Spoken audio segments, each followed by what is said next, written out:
네, 안녕하세요. 델림입니다. 네, 오늘은 구독자에게 받은 메일 두 번째 영상을 가지고 왔습니다. 오늘 보내주신 내용은 본인 신용등급과 대출에 관한 내용이긴 한데요. 오늘은 신용등급에 초점을 맞춰서 영상을 찍었고요. 그리고 여러분들이 신용등급에 대해서 궁금해하실 만한 신용등급을 올리는 방법, 이렇게 하면 신용등급이 떨어지는데 라는 내용과, 그리고 여러분들이 신용등급에 대해서 좀 궁금해하시는, 헷갈려하시는 그런 부분들도 다 다뤘으니까요. 영상 끝까지 봐주세요. 그럼 지금부터 시작하겠습니다. 구독자 분이신데요. 간략하게 이분에 대해서 간단하게 말씀을 드리면, 나이는 30대고 아직 결혼을 안 하신 남성분이세요. 그래서 이분 같은 경우에는 신용관리에 대해서 보통 되게 좀 모르는 분들이 많잖아요. 그래서 저축은행이나 캐피탈로 거래를 먼저 시작을 해서 신용등급이 지금 이렇게 좋게 나오는 편이 아니에요.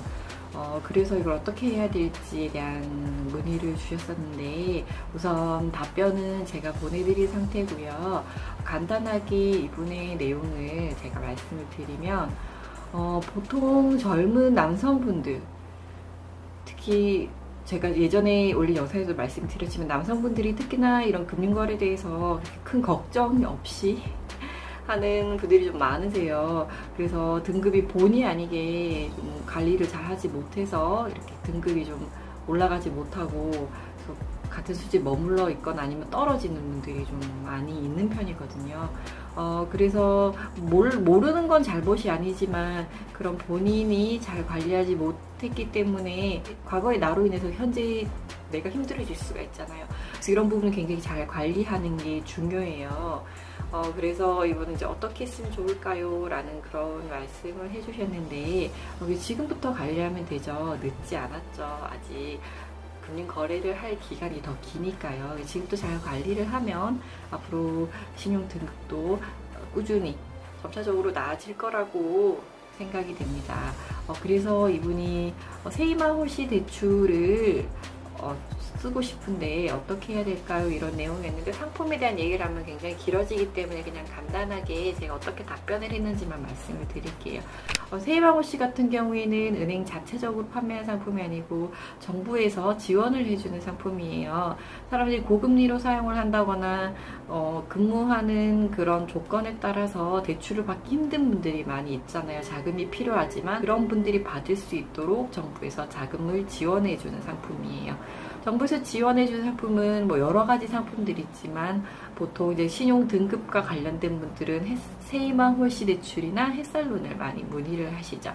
햇살론 같은 경우에도 고금리, 이금융, 저축은행 상품들을 다른 기타 금융권에 있는 상품들을 시중은행권의 상품으로 좀 금리를 낮춰서 바꿔주는 상품인데, 시중은행에도 있고 또 이금융권에서도 햇살론이 있기는 해요. 하지만 그 금리는 모두 다 다르게 적용을 받을 수 있기 때문에 가급적이면 시중은행 상품을 좀 사용하시는 게 여러모로 도움이 될 수도 있습니다. 그래서 이분은 중소기업에 근무하고 계신다고 하셨는데, 세이마 홀씨 대출 같은 경우에는 최대 3천만 원까지 가능한데, 본인의 신용 등급에 따라서 그리고 본인 연봉에 따라서 금리가 다르게 산정이 때문에 이건 제가 알려드릴 수 있는 부분은 아니고, 은행에서 본인이 거래하는 은행, 급여를 받는 은행에 가서 상담을 해보시고 한도나 아니면 대출 요건을 상담 받은 다음에 가부 여부를 통보 받으셔야 돼요. 한도도 그렇고. 그래서 보통 이런 대출 같은 경우에는 대환의 조건이 있을 수가 있어요. 대환이 뭐냐면 대출을 갚는 거죠. 예를 들어 다른 쪽이 대출이 있다면은 이 대출을 내서 다른 쪽의 대출도 다 정리를 하고 그렇게 대출을 받을 수 있는 조건으로 가는 경우도 많이 있습니다. 그래서 보통은 조건이 다 돼도 연봉이 만약에 2천만 원이면 2천만 원까지밖에 한도가 안 나올 수도 있어요. 신용 등급도 좋고 다 좋으면. 그래서 이 대출이라는 건 무엇이든지 본인이 갚을 수 있는 능력 한도 내에서 나가는 거기 때문에 전세자금 대출도 그렇고 여러분들 담보대출도 그렇고 특히 신용같이 좀 나가는 대출들 있잖아요. 이런 건 보통 본인의 연봉 한도 많이 나와도 본인의 연봉이라고 생각을 하시면 돼요. 주택담보대출 같은 경우에는 집을 담보로 하기 때문에 집의 가치를 평가해서 돈을 빌릴 수 있지만, 신용 같은 경우는 이 사람이 갚을 수 있는 능력이 있는지 없는지도 굉장히 중요하잖아요.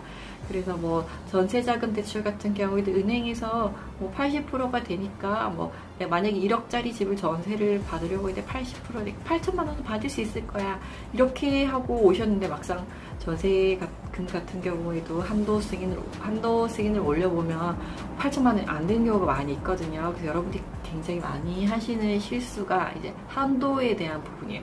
이런 부분은 꼭 미리 확인을 해보신 다음에 금융 계획을 세우시는 게 굉장히 중요해요. 그래서 이런 경우에는 본인의 신분증과 은행에서 필요로 하는 서류들을 가지고 제출을 해서 대출 담당자에게 한도를 산정해 달라고, 한도가 얼마나 나오는지 확인을 해달라고 꼭 상담을 받아보실 필요가 있습니다. 이런 부분은 여러분들이 많이 좀 간과하시는 부분이라서 제가 잠깐 언급을 해드렸고요. 그리고 이분 같은 경우에는 자동차 캐피탈도 있고 또 이금융 저축은행의 햇살론도 사용하고 계시는 분이었어요.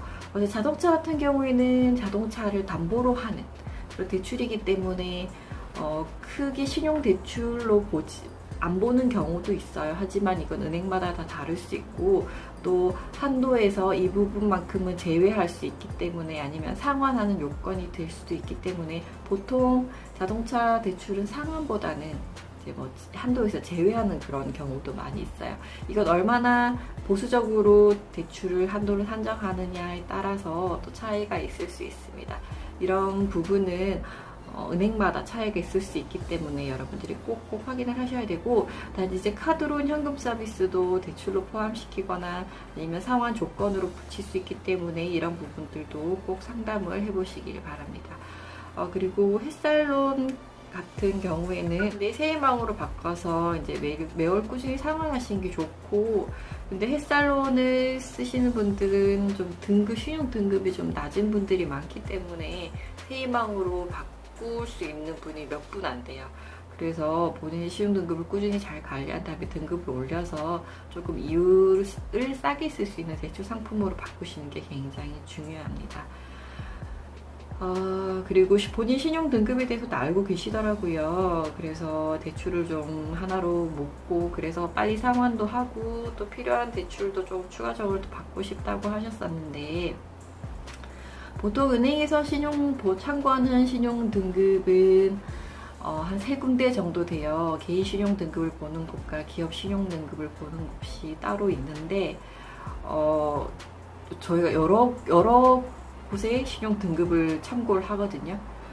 그래서 꼭 여러분들이 조회하신 등급과는 약간 상이하게 나올 수도 있기 때문에 그런 부분은 참고하시는 게 좋을 것 같고, 그리고 대출은 본인이 뭐 연봉을 얼마를 받는데 지금 뭐 예를 들어 연봉이 2천만 원 쓰고 있는데 나 대출 지금 뭐 카드로는 500만 원 쓰고 있으니까 난 1,500만 원 받을 수 있지 않을까라고 단순하게 생각을 하시는데, 이분의 금융 신용 등급, 뭐 재무 상황, 그리고 어떻게 연체 없이 성실하게 납부를 했는지, 뭐 그런 모든 부분들 통합을 해서 대출 한도가 나오기 때문에 전산으로 투입을 해봐야지 알 수 있는 부분들이 굉장히 많기 때문에 저희도 섣불리 대출이 됩니다 안 됩니다라고 말씀드릴 수 없어요. 등록을 해본 다음에 시스템상으로 이제 가부 여부를 결정하기 때문에 그걸 보고 저희가 이제 안내를 드리죠. 전화를 드리겠습니다 하고 이렇게 상담을 한 다음에 전화를 드리는 경우가 굉장히 많고, 그리고 세이방호씨 같은 경우에는 원금과 이자를 같이 갚아 나가기 때문에 본인의 급여 소득 수준도 중요하지만 상환이 가능한 여부도 고려가 되어야 돼요. 그래서 본인의 대출 가부 여부를 항상 은행에 가서 상담을 하시길 바랍니다. 댓글에 간혹 대출 상품 알려주세요, 대출에 대해서 알려주세요 이런 분들이 많은데, 제가 기본적인 대출 용어나 대출에 대한 간단한 기본적인 개념들은 알려드릴 수는 있지만 대출 상품이 계속 바뀌고 또 은행마다 차이가 있을 수도 있고, 또 제가 말씀드렸듯이 대출 같은 경우에는 가부 여부를 단순하게 그런 내용들만으로는 말씀을 드릴 수가 없는 부분들이 있기 때문에 대출 상품이 좀 조심스러워요. 여러분들에게 알려드리기가. 그래도 여러분들이 궁금한 점이 있거나 이런 거는 그래도 좀 알려주시면 좀 좋겠습니다 하는 건 밑에 댓글로 남겨주시면 제가 한번 준비를 해보도록 할게요. 그래서 제가 이렇게 이제 정리를 해서 보내드렸는데, 여러분들이 제일 궁금해 하시는 게 이제 이렇게 쓰면 신용등급이 떨어지나요? 아니면 이렇게 쓰면 신용등급이 올라갈 수가 있나요? 이런 걸 여러분들이 굉장히 궁금해 하시더라고요. 어떻게 하면 신용등급이 올릴 수 있고, 어떻게 하면 신용등급이 떨어질 수 있는지, 그런 항목들에 대해서 한번 살펴보는 시간을 가져보려고 해요. 보통 이제 신용 등급이 올라가는 요소들은 이제 대출금이나 카드 대금 이런 것들을 연체 없이 꾸준히 잘 상환하면 점수가 올라갈 수 있고, 또 연체를 만약에 했다, 그리고 상환을 하고 얼마나 지났는지에 따라서도 연체를 길게 하면 길게 해서 점수가 계속 깎이겠죠. 그래서 이걸 빨리 갚고 시간이 경과되면 등급이 다시 이제 점수가 쌓이면서 올라갈 수 있어요. 하지만 뭐 5일을 연체했으면 상환을 해서 올라가는데 걸리는 건 한 달이 걸릴 수도 있고요. 뭐 예를 들어서 그렇습니다.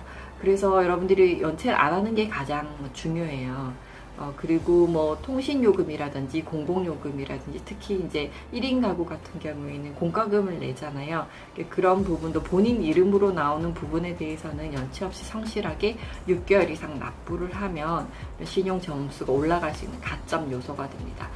그래서 금융 거래를 많이 해보지 않은 대학생이나 사회초년생들 같은 경우에는 핸드폰 요금, 통신요금이죠. 그리고 공공요금 등을 꾸준하게 납부를 하면 신용등급을 올릴 수가 있기 때문에 이런 점들을 참고하시면 굉장히 좋을 것 같습니다. 그리고 반대로 신용등급이 떨어질 수 있는 그런 요소들도 있죠. 대출금을 연체한다거나 카드 대금을 연체한다거나, 대출을 낸다거나, 아니면 대출을 아주 많이 낸다거나, 이러면 신용등급이 떨어질 수도 있습니다. 그리고 제가 늘 말씀드리는 제2금융권 대출도 이자가 많이 나오기 때문에, 또 연체 확률이 높아지기 때문에 시중은행 대출보다는 신용등급이 좀 떨어질 수 있는 요소가 있어요. 뭐 2금융 대출을 쓴다고 해서 신용등급이 무조건 떨어지는 건 아니지만, 아무래도 이자가 높다 보니까 연체할 확률이 높아지고, 그렇게 되면은 또 신용등급이 떨어질 수 있고, 그리고 2금융에서는 가급적이면은 시중은행에 거래를 할 수 있는데 2금융을 하실 필요는 없고, 이제 시중은행 거래가 좀 어려우신 분들, 등급이 좀 낮다거나 시중은행에서 거래가 안 되는 부분들은 저축은행 2금융에서 많이 하시는 부분이 있기 때문에 가급적이면 시중은행 거래를 추천을 드립니다. 뭐 또 요건이 안 돼서 못 쓰시는 분들도 계실 수 있으니까요. 그래서 그런 부분 여러분 좀 알고 거래를 하셨으면 좋겠습니다. 현금 서비스나 아니면 카드 대출을 너무 장기간 동안 계속해서 꾸준히 일정 금액 이상 꾸준히 쓰시게 되면은 대출이 늘어나는 걸로 보기 때문에 이것도 신용 점수가 하락하는 요인이 될 수가 있습니다. 그렇기 때문에 이런 부분들은 뭐 2금융 대출인 현금 서비스나 카드론 같은 경우에는 아무래도 연체율이 올라갈 확률이 굉장히 높기 때문에 신용 등급을 떨어뜨리는 요인이라고 보시면 돼요. 그래서 이런 부분 여러분들이 알고 관리를 하셨으면 좋겠습니다. 꼭 정말 어쩔 수 없이 써야 되는 경우가 아니면 안 쓰는 게 맞죠, 여러분. 여러분들이 신용 등급에 관해서 그냥 궁금해하시는 부분들이 있는데, 신용 등급을 조회해도 등급이 떨어지나요? 라고 했는데, 이게 예전에 그런 내용들이 바뀌어서 이걸 조회한다고 해서 신용 등급이 떨어지진 않아요. 하지만 단기간에 이제 많은 신용 등급을 조회하면 이제 그런 부분은 기록이 남을 수 있어요. 그렇기 때문에 꼭 필요할 때만 조회를 하시고, 금융거래를 꾸준히 연체 없이 잘 이용을 하면 신용등급이 올라가지만, 단순히 내가 연봉이 높다거나 아니면 재산이 많다고 해서 무조건 신용등급이 높은 건 아니에요. 그리고 신용카드 개수 많이 발급하면 신용등급이 떨어지나요? 라고 하실 때, 개수가 많은 게 신용등급과는 상관은 없는데, 단기간에 너무 많은 카드를 만들거나 아니면 카드로 현금 서비스를 너무 많이 사용을 한다면 신용등급이 떨어질 수는 있지만, 카드를 뭐 많이 가지고 있는 게 문제가 되진 않아요. 하지만 쓰지 않는 카드는 정리를 하시고, 이제 본인이 사용하는 카드만 남겨두시고 사용을 하시는 게 본인 등급이나 본인 금융거래를 잘 관리하는 하나의 방법이라고 생각을 합니다. 그리고 연체를 상환하면 등급이 바로 회복이 되나요? 이런 분들도 있는데 바로 회복되진 않아요. 왜냐면 하락하는 점수의 구간이 더 커요. 이렇게 상향되는 것보다. 그렇기 때문에 신용등급을 좋게 유지를 하려면 신용등급이 플러스가 되는 요인들을 꾸준히 이행을 하고 떨어지는 거는 안 하는 게 신용등급을 빨리 올리는 지름길입니다, 여러분. 그래서 그런 분들도 그런 부분들도 알고 거래를 하시면 도움이 되겠죠. 금융거래가 없는 사람들은 저 등급이 굉장히 낮아서 충격받았어요. 이런 분들 많이 계시는데 보통 이제 학생이나 뭐 사회초년생들은 금융거래가 별로 없었기 때문에 데이터가 없어요. 그래서 신용등급을 판단할 수가 없기 때문에 보통 중간 등급인 4등급에서 6등급 사이로 받으니까 너무 많은 충격을 받진 않으셨으면 좋겠습니다. 그리고 신용정보회사는 제가 앞서서 말씀드렸듯이 여러 곳의 신용등급을 보는데 모두 다 동일하게 나올 수도 있지만 또 다르게 나올 수도 있어요. 그래서 여러분들이 신용등급에 대해서 너무 여기는 왜 떨어지게 나왔지, 여기는 왜 높게 나왔지, 기준이 약간씩 다를 수 있기 때문에 너무 놀라지 않으셔도 됩니다. 그리고 제가 예전 영상에도 말씀드렸었는데 휴대폰 요금을 연체하는 건 신용평점 하락이 되진 않지만 또 휴대폰 단말기 대금을 납부하지 않은 경우에는 신용등급이 떨어질 수 있기 때문에 그런 부분들도 연체 없이 잘 납부할 수 있도록 하시면 좋을 것 같아요. 그리고 요즘 신용등급 같은 경우에는 무료로 조회할 수 있는 곳도 있고요. 또 이런 신용 관련 회사, 뭐 나이스나 아니 올크레딧이나 이런 곳에 들어가 보면 개인 신용 등급 조회는 물론 신용 등급 관련 교육들도 간단하게 올라와 있더라고요. 그래서 그런 부분들을 보시면 신용 등급이 뭔지, 그리고 신용 등급을 어떻게 관리해야 되는지에 대한 부분들도 나와 있으니까 참고를 하시면 여러분들에게 도움이 될 것 같아요. 네, 지금까지 여러분들이 많이 궁금해하셨을 만한, 궁금해할 법한 그런 내용들을 한번 다뤄봤습니다. 여러분들이 댓글로도 많이 달아주시고 또 메일로도 가끔 보내주시는 그런 내용들이 있어서 미루면 안 되겠다, 영상으로 찍어서 올려야겠다라는 생각이 들어서 오늘 이 영상을 가지고 오게 되었습니다. 여러분들에게 많은 도움이 되었으면 좋겠고요. 다음 영상으로 가지고 왔으면, 다음 영상에서 다뤄주었으면 하는 내용들이 있으면 댓글로 달아주시면 다음 영상을 가지고 올 때 참고를 하도록 하겠습니다. 그럼 전 다음에 더 유익한 영상을 가지고 돌아오겠습니다. 우린 다음 영상에서 만나요.